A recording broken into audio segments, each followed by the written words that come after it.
역사 왜곡의 시도는 많았어요. 그러니까 꼭 왜곡이 아니더라도, 그러니까 역사라는 게 원래는 이제 과거에 이제 어떤 뭐 람세스라든지 고대 국왕들이 자기 어떤 정치적 업적을 자랑하기 위해서 사실은 일종의 역사 기록이 시작이 된 거거든요. 그러니까 이제 람세스 되게 유명하잖아요. 근데 람세스 같은 경우 보면 그렇게 알려진 거에 비해서 실제 업적들이 허실이 되게 많아요. 왜냐면 그 벽화에 나와 있는 그 수많은 상형 문자의 대부분이 거짓말이거든요.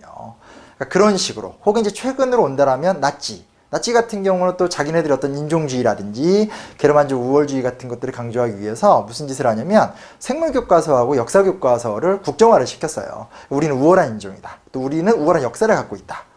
그러니까 뭐 나치라는 단어를 쓰는 그 순간 어떤 이런 역사를 감춘다, 왜곡한다, 이게 얼마큼 수치스럽고 부끄러운 건지 우리가 쉽게 알 수 있죠.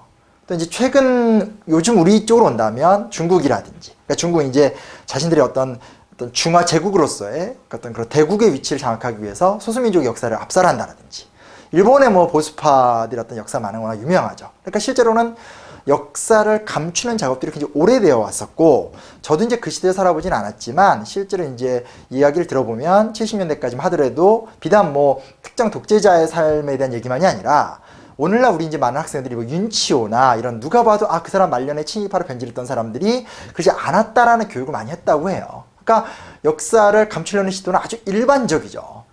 근데 문제는 뭐냐? 감춰지질 않는 거죠. 감춰질 수가 없어요. 사실이 존재하니까. 학자들, 또 진실을 밝히는 사람들이 있으니까. 근데 제가 이 시점에서 꼭 묻고 싶은 얘기는 뭐냐면, 우리가 역사를 감추는 것이 올바른 것인가, 부끄럽고 고통스럽더라도 그걸 드러내는 것이 올바른 것인가. 제가 보기에는 후자가 맞는 것 같아요. 왜냐면 후자를 드러낼 때 역사가 발전해요.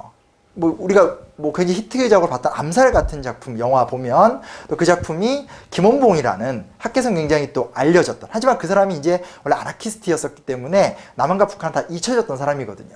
근데 영화 한 편을 통해서 김원봉에 대한 관심을 갖게 되고, 김원봉 같은 사람들이 살았던 또 하나의 역사적 가능성을 우리가 알게 된 거잖아요. 그런 식으로 뭐 영화를 좀 얘기하는 것이 아니라 진실을 밝혀낼 때 우리는 그 과거 속에서 새로운 가능성, 새로운 미래, 새로운 비전, 이런 것들을 찾아낼 수 있게 된다는 거죠. 그래서 상당 부분 우리나라에서 보면 뭐 남영동이라든지 뭐 영화 변호인 같은, 또 부러진 화살 같은 꽤 의식 있는 영화들이 잊혀졌던 고문의 역사라든지 또 잊혀졌던 어떤 불임사건 같은 민주화 시대를 고발하는데, 뭐 그런 식으로 이제 영화에 의존하는 것이 아니라 교육 자체가, 또 역사 연구 자체가 그런 것들을 드러내고 표현하면서 이 시민사회나 우리 사회 자체 전체를 풍요롭게 만들 수 있는 가능성이기 때문에 부끄러운 거 드러내자, 고통스러운 거 드러내자, 아픈 거 드러내자, 그것이 우리 역사의 미래를 보증한다 라는 그런 생각이에요. 그게 맞다고 생각하고요. 그리고 이제 그런 측면에서 이 김동주 선생님의 대한민국 왜라는 책은 개설서긴 한데 그런 부끄러운 얘기, 아픈 얘기, 그런 얘기들을 다 담고 있거든요. 북한의 얘기가 아니라 우리의 이야기들에 대해서. 그런 부분에 저는 이 책 꼭 봐야 된다, 보고 같이 고민한다.